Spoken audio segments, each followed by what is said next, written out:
Bishut Morer Rabotai, Bishut le Rosh Kolel, le Rabbanim, Rabbi Moshe. La meilleure chose de la vie, c'est lorsqu'on parle de la Hakeda. Je pense que tout le judaïsme, tout le juif lui-même, il a toutes ses forces par rapport à la Hakeda de Yitzhak Avinu. Vous connaissez tous l'histoire de Hana. Une fois Hana, il a dit à Kadosh Baruch Hu, Hachem, Hana et ses 7 enfants qui ont été tués par les Grecs. Un Tiocho, si vous voulez que ses enfants ils deviennent grecs, et il marie Hana qui est une belle femme. Et Hana, elle a dit à ses enfants, il ne faut pas vous laisser faire, il va vous faire souffrir, et tenez bon, et donnez votre corps pour Akadosh Baruch Hu. Vous allez mourir sur le nom d'Hachem. C'était des petits enfants, c'était pas des gens âgés. Il y avait un qui avait 3 ans, 7 ans, 8 ans, 10 ans. Et tous ces enfants, ils sont morts pour Kiddush Hashem. Hana, qu'est-ce qu'elle fait pour ne pas qu'on lui fait du mal, pour ne pas que Hash Shalom, ils vont la déshonorer. Elle se jette d'une tour, elle meurt. Mais avant quel temps avait dit Hachem, j'ai sacrifié mes 7 enfants. Abraham Avinu, il a sacrifié uniquement un. Il a sacrifié un, mais il est resté vivant à la fin. Mais moi, mes 7 enfants, ils sont morts. Mes amis, il y a Alav Hashem Rav Shach, il dit quelque chose de magnifique. Rav Shach, il rapporte cette histoire, et Rav Shach, il a approfondi un peu l'histoire de Hana. Et il a dit que lorsque Hana, elle a sacrifié le premier, c'était le premier sacrifice de ses 7 enfants. Parce que le roi Antiochus, il a tout fait, il a dit, voilà, je te donne un palais, je te donne ça, je te donne ça. Et lui, il a dit non, donc il l'a tué. Donc l'épreuve du deuxième, elle est encore plus grande. Pourquoi? Parce qu'il voit son frère assassiné. Donc, il devait avoir peur. Donc, malgré tout, il a dit non, je ne veux pas me prosterner devant la Avodah Zara. Et au fur et à mesure, l'épreuve était grande pour les autres, parce que le troisième, il va avoir ses 2 frères morts. Donc, il risque de se relâcher un peu, la peur. Après, il va donner sa vie pour Hachem, et jusqu'à qu'on arrive au 7e. Donc finalement, Sarah Imenu, Hana la Tzadeket, l'épreuve à elle, elle était très très forte, plus fort que celui de Abraham Avinu. Pourquoi? Parce qu'Abraham Avinu alav shalom, lui, il n'a pas encore vu le sang de son fils. Donc pour lui, c'était, on pouvait dire, c'était facile pour lui. Et en plus, même, et l'épreuve chez Abraham, elle est grande. Pourquoi? Parce que quand même, c'est pas que son fils Ishaq qui va mourir. C'est tous ses descendants qui vont mourir avec lui. C'est un tout. Mais malgré tout, il ne voit pas le sang. C'est-à-dire que lorsqu'on voit le sang, c'est l'amtiout, ça fait peur. Donc, on aurait pu dire que Hana, elle peut dire Hachem Hachem, voilà, je suis plus grande que Abraham Avinu parce que lui, il a sacrifié un. Il est resté vivant. Moi, j'ai sacrifié les 7. On a vu leur sang et malgré tout, on a résisté et on a donné notre corps pour Akadosh Baruch Hu. Alors, à Boutaï, vous savez, lorsque j'ai vu ça, j'ai commencé à réfléchir. Je me suis dit, alors quoi? Alors, Hana, elle est plus importante que Abraham Avinu. Alors, on peut dire que Abraham Avinu alav shalom. Donc, pourquoi on ne dit pas à chaque jour, dans la prière, Hachem, souviens-toi de la mort de Hannah et de ses 7 enfants. Alors, c'est dur d'arriver à dire que Abraham, le sacrifice qu'Abraham Avinu il a fait, il est moins fort que le sacrifice de Hannah qu'elle a sacrifié ses 7 enfants pour Akadosh Baruch Hu. Mes amis, au fait, ici on parle de Hannah. Hannah c'est une femme. Vous savez c'est quoi une femme voir ses enfants assassinés? C'est dur pour une femme. C'est très très dur. Non, elle pouvait se permettre de dire comme ça à Kadosh Baruch Hu. Mais au fait, d'où elle a eu la force, Hannah? Il faut plutôt aller à l'origine. D'où elle a eu la force, Hannah? D'où? Alors on est obligé de dire que la force que Hannah elle a eue pour sacrifier cet enfant, ça vient de Abraham Avinu. Écoutez bien ce que je vais vous dire. Parce que n'oubliez pas que ces 7 enfants-là de Hannah, qui ont été tués pour le nom d'Hachem, ils étaient déjà dans le corps de Yitzhak Abinu. Au moment que Yitzhak Abinu, il a été sacrifié pour Akadosh Baruch Hu, ces 7 enfants, inclus Hannah, aussi ils étaient. Et lorsqu'on dit Hachem, souviens-toi de la Hakeda de Yitzhak, alors Akadosh Baruch Hu, il se souvient de la Hakeda de Yitzhak, non seulement de la Hakeda de Yitzhak, mais la Hakeda et de Yitzhak et tout Am Israël qui étaient avec lui. Ça veut dire qu'au fait, Hannah, elle a eu sa force, et ses enfants, ils ont eu la force de qui? Eh bien, ça vient de ce que Abraham Avinu il a fait, et ce que Yitzhak Avinu il a fait, parce que Yitzhak Avinu, il avait toutes les neshamot en lui, comme si déjà, ils étaient déjà sacrifiés une fois. Donc, être sacrifié une fois, et se sacrifier la deuxième fois, l'épreuve, elle n'est pas aussi grande. Donc, on est obligé de dire que l'épreuve d'Abraham Avinu alav shalom, elle était très, très, très, très, très importante. Aïe, aïe, aïe, aïe, aïe. Je vous dis, mes amis, vous raconter une fois, il y avait le Baal HaTanya alav shalom. Le Baal HaTanya, une fois, il était avec ses copains. Ses copains, ses amis. Ils étaient tous les élèves du Maguid Mezrich. Ils étaient tous assis ensemble. Ils étaient en train de parler. Et au fur et à mesure qu'ils parlaient, il y a un qui a dit à un. Il s'est levé. Il a commencé à parler du sacrifice de Abraham Avinu. Il a posé une question. Il dit pourquoi la Torah elle donne tellement de compliments sur Abraham Avinu lorsqu'il a accepté de d'égorger son fils. Il a dit moi-même, l'élève du Maguid Mizrich, il dit moi-même si Akash m'aurait dit de sacrifier mon fils, je l'aurais fait. Je l'aurais fait. Alors, c'est quoi? Pourquoi ce compliment-là? Il donne une belle réponse. Il dit parce que si moi, je me sacrifie, parce que j'ai la force, on a reçu la force de nos parents. Par exemple, Rabbi Moshe, mon fils, voilà, il fait du Hesed, il fait du Zikoué Rabim, et il fait beaucoup de Hesed. Vous ne savez pas ce qu'il fait. Moi, je sais ce qu'il fait. Il fait du Hesed. Il fait beaucoup de Zikoué Rabim. Alors,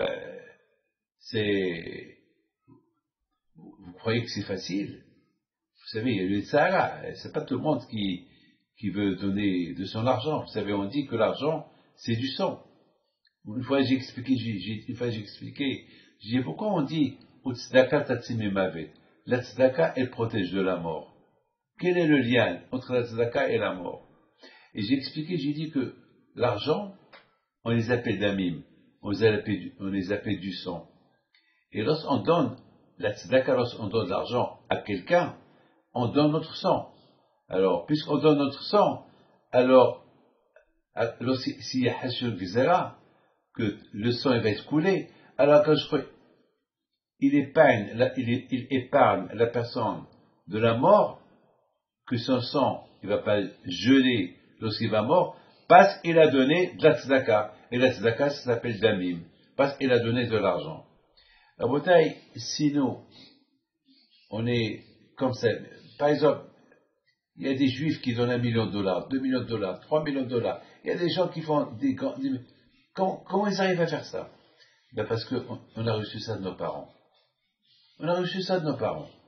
Tout dépend comment on s'accroche à ce que nous avons reçu de nos parents. Moi, j'ai reçu de mes parents, par exemple, de faire du hesed. Donc mes enfants aussi, ils ont reçu de moi de faire du hesed. Moi, j'ai reçu de mes parents étudier la Torah et l'enseigner. Alors mes enfants, qu'est-ce qu'ils ont reçu de moi? Ils ont reçu de moi étudier la Torah et l'enseigner. Donc, c'est facile. C'est facile. C'est facile. Mais le plus dur, c'était Abraham Avinu. Lui, le premier qui a donné sa vie pour Akadosh Baruch Hu. Ça, c'est dur, hein. Son père était idolâtre, son père. Ça, c'est dur. Ça, c'est pas, c'est de lui-même. C'est pour ça, la Hakeda du Yitzhak, c'est personne qui lui a appris. C'est de lui-même. C'est de propre initiative qu'il a fait la Hakeda. Alors que nous aussi, on donne notre âme pour Hachem, et si nous, on fait du Hesed, quelque chose de surnaturel, ben, d'accord, on a appris ça de nos parents. On a appris ça de nos parents. C'est facile, c'est plus facile. Et bon, Hachem, grâce à Dieu, qui ventile d'atam, lorsque j'ai vu cette question qui posent les élèves de Baal Shem Tov, Baruch Hashem, c'est ce que une fois j'ai répondu. Une fois j'ai répondu, j'ai dit, c'est dans la Shoah, il y a eu des Juifs qui dansaient parce qu'on raconte que il y avait un groupe qui devait être, que c'est quelqu'un qui a raconté cette histoire à la Shalom, et il lui a dit qu'un jour, il lui a dit, je suis le seul rescapé de cette tuerie-là parce que avant qu'ils soient rentrés dans la chambre à gaz, il y a un qui leur a dit, vous savez, aujourd'hui c'est Simchat Torah. Allez, viens, on va danser. Et ils ont commencé à danser, à chanter. Et les nazis, ils n'ont rien compris. Ils n'ont rien compris. Ils savent qu'ils vont mourir et ils dansent. Comment cette force-là? Eh bien, cette force-là, on l'a reçue de Abraham, Isaac et Yaakov. Donc, je peux dire pareil pour Hannah. Si Hannah Tzadeket, elle a sacrifié ses 7 enfants, c'est par rapport le kouah, par rapport le kouah qu'ils avaient de Abraham, Isaac et Yaakov. Ça veut dire, mes amis, il faut savoir une chose, que c'est un héritage, la Emouna, que nous avons en Akadosh Baruch Hu, c'est pas un héritage qu'on a reçu il est en nous déjà, on est né avec. Lorsque Abraham Avinu, il était le grand croyant, et lorsque Abraham Avinu, il a mis au monde Yitzhak avec lui et Sarah, déjà Yitzhak Avinu, il avait là-bas une partie de la émouna de Abraham Avinu. Nous, mes amis, moi j'ai toujours dit, moi j'ai tété les seins de ma mère, j'ai tété le lait, et j'ai tété la émouna. Et j'ai tété la émouna. Les deux ensemble. Donc ça, c'est en nous. Et ça, c'est une Toracha. Ça, c'est quelque chose qui est en nous. Quelque chose de spirituel que uniquement à Israël, il a. Il n'y a pas un juif qui l'a pas. Vous savez, mes amis, la semaine dernière, il y avait un hesped. Il y avait un hesped. Et vous savez, à la Shalom de M. Armand Azawad, et j'ai vu devant moi, j'ai vu Bléna, un mot de fou, et qui sont venus écouter les spidim que tous les rabbins présents, ils ont fait pour lui. Et bien, je peux vous dire, la phrase que j'ai dit, qu'est-ce qu'il a pris avec lui? Qu'est-ce qu'il a pris avec lui? C'est un bel homme. Baruch Hashem, il lui a donné le kavod, la richesse, il a tout donné Baruch Hashem. Mais qu'est-ce qu'il a pris avec lui? Il a pris avec lui Torah, Mitzvot, Ma'asim Tovim. On a vu plein de rabbins qu'on ne connaît pas. Et si tous ces rabbins sont venus, c'est parce qu'ils les a supportés. Et personne ne le savait. Il y a un qui l'a dit, est-ce que quelqu'un ici, ce qu'il me donnait, ben, je ne peux pas vous dire, parce qu'il a pris avec lui le secret. Le Hesed. Et ça, mes amis, on a reçu ça de Abraham, Isaac et Yaakov. Regardez, mes amis, comment Abraham Abinu alav shalom, c'est la folie. Comment Abraham Abinu alav shalom, combien il s'est fatigué pour recevoir les invités. D'ailleurs, sa tante, on l'appelle la tante d'Abraham. Pourquoi on l'appelle la tante d'Abraham? Parce qu'il y avait, dans la tente d'Abraham, il y avait 4 portes. Tu viens du nord, du sud, de l'est, de l'ouest, c'est pas la peine de faire le tour. Tu rentres directement de la direction où tu es venu. Ça, c'était Abraham Abinu. Il fallait pas de rendez-vous, c'est pas la peine. Déjà, Hachamim disent qu'il y avait un nuée sur la tente d'Abraham qui montait jusqu'au ciel. C'est Abraham qui l'invite. Tout le monde savait que ce nuée-là, il montre la direction de la tente d'Abraham. Celui qui veut, ils n'ont pas besoin qu'ils reçoivent une carte d'invitation. Ils sont déjà invités. Vous êtes les bienvenus. Ils rentrent chez eux, ils vont se servir. On raconte sur un des tzadikim de Shlovaïtzik. On raconte sur, je crois que c'est Rabbi Haïm Brisk, je crois que c'est lui, que sa maison était ouverte. Beaucoup des fois, les gens rentraient, ils prenaient son lit. Beaucoup des fois, sa femme est préparée à manger, il y a quelqu'un qui va venir, il va prendre son manger, il va manger, et le Brisk grave, il ne va pas manger la nuit. Et d'où on a reçu ça? D'où il a eu ça? Ben, c'est d'Abraham, Isaac et Yaakov. C'est quelque chose d'extraordinaire. Mais vous savez, Kiddush Hashem, lorsqu'on dit le mot Kiddush Hashem, ça veut dire que je veux sanctifier le nom d'Hashem. Ça veut dire, lorsqu'on dit le mot Kiddush Hashem, ça veut dire Kiddush Hashem, mourir pour Hashem. Et vous savez que on n'a pas besoin de mourir pour Hashem, pour faire Kiddush Hashem. On peut faire Kiddush Hashem lorsqu'on est vivant. Le contraire, quand je préfère qu'on fait Kiddush Hashem lorsqu'on est vivant. Bien sûr. C'est quoi Kiddush Hashem? Lorsque par exemple, je suis fier de mon judaïsme. Lorsque l'heure de la prière, elle arrive, et je suis à l'aéroport, je fais ma prière devant tout le monde. Je m'en fous de ceux qui vont se moquer de moi. Et lorsque je suis dans un avion, et on me propose à manger, je dis non, merci. Si c'est cachère, oui, si c'est pas cachère, je mange pas. Ils comprennent pas. Tu es en business class, et je mange pas le repas. C'est Kiddush Hashem. Qui pensent qu'ils veulent. C'est Kiddush Hashem. Hachamim, la faute qu'ils ont fait Nadav et Abihu, les enfants de Aaron à Cohen, qui sont morts pour le nom d'Hachem, Akash Baruch Hu, il les a acceptés. Mais il faut pas faire comme eux.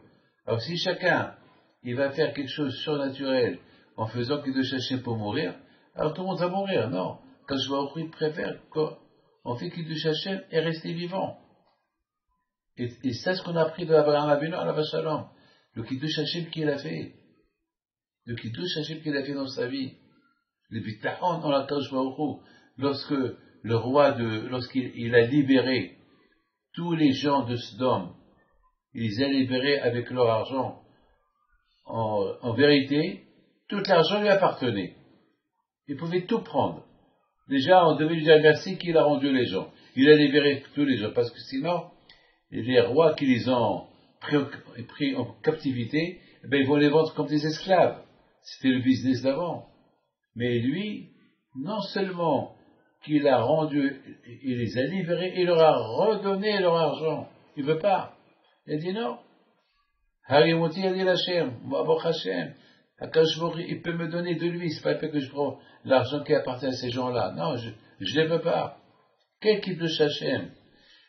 Il y a un grand tzaddik, un grand émora, il s'appelle Rav Oshaya de Teria, quelque chose comme ça, Ishteria. On raconte sur lui qu'une fois, lui, alav shalom, était à Koves. Lui, il lavait les vêtements. Regardez comment les tzaddikim ils étaient. Un émora, un tzaddik, un des plus grands tzaddikim de la génération de l'époque des Émoraïm. Il était à Koves. Il était à une machine à laver. Il avait les vêtements pour les gens. Il allait à la rivière. Une fois, il y avait là-bas une reine, une princesse, qu'elle était là-bas quelque part. et pour se rafraîchir un peu, elle a enlevé ses bijoux, ils les avaient à côté, il y avait une petite vague, elle a emporté les bijoux, et il s'est rappelé où Shaya, un peu plus loin, il y trouve. Ben, il était content. Il a trouvé, c'est une halakha, lorsque tu trouves des bijoux dans la mer, c'est à toi. Parce que ceux qui l'ont perdu, ils savent qu'ils sont partis en profondeur, ils vont être métier Hachim, ils vont abandonner, ils vont pas poser à ça, à ces bijoux-là. Donc ceux qui les trouvent, ils les prennent. Mais voilà, il entend que la princesse, elle a perdu ses bijoux dans l'eau. Il va chez elle et lui rend. Il lui dit, mais pourquoi tu me les rends, c'est à toi? Moi, je pleurais parce que je les ai perdus. Mais tu aurais pu les prendre. Qu'est-ce que tu fais dans la vie? Je lave les vêtements pour les gens. C'est ça ma panassa. Il dit, mais tu aurais pu être milliardaire avec des diamants dans ces bijoux. Il dit, non. La Torah, elle nous a donné mitzvah de Hashavat Aveda. La Torah nous a donné mitzvah que si on trouve quelque chose qui appartient à quelqu'un d'autre, et on connaît à qui il appartient, il faut les rendre. Alors voilà, je vous les rends. Ils ne sont pas à moi. Qu'est-ce qu'elle a dit la Gemara?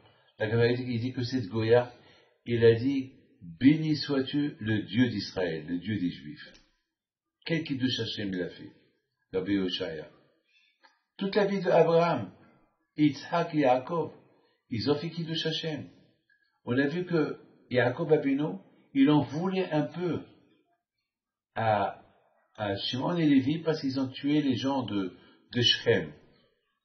Il les a pas bénis après. Pourquoi? Parce qu'il leur a dit une fois qu'ils ont fait la Brit Mila, pourquoi vous les avez tués? Ça y est, ils ont fait la Brit Mila. Alors, ils ont dit, oui, la façon comment ils se sont comportés comme des voyous, et notre sœur, elle n'est pas une fille de la rue. Mais quand même, Abraham, Yaakov Avinu, on a vu qu'il les a pas bénis, il n'a pas accepté leur argument. Pourquoi il n'a pas accepté leur argument? Parce que, Kiddush Hashem, c'est vrai, il y a eu une faute de la part de Shechem ben Hamor, mais il fallait respecter. Une parole, c'est une parole. Une parole, c'est une parole. Rabotai, vous êtes en train de voir ici la grandeur de Abraham, Yitzhak et Yaakov, la façon comment ils ont sanctifié le nom d'Hachem.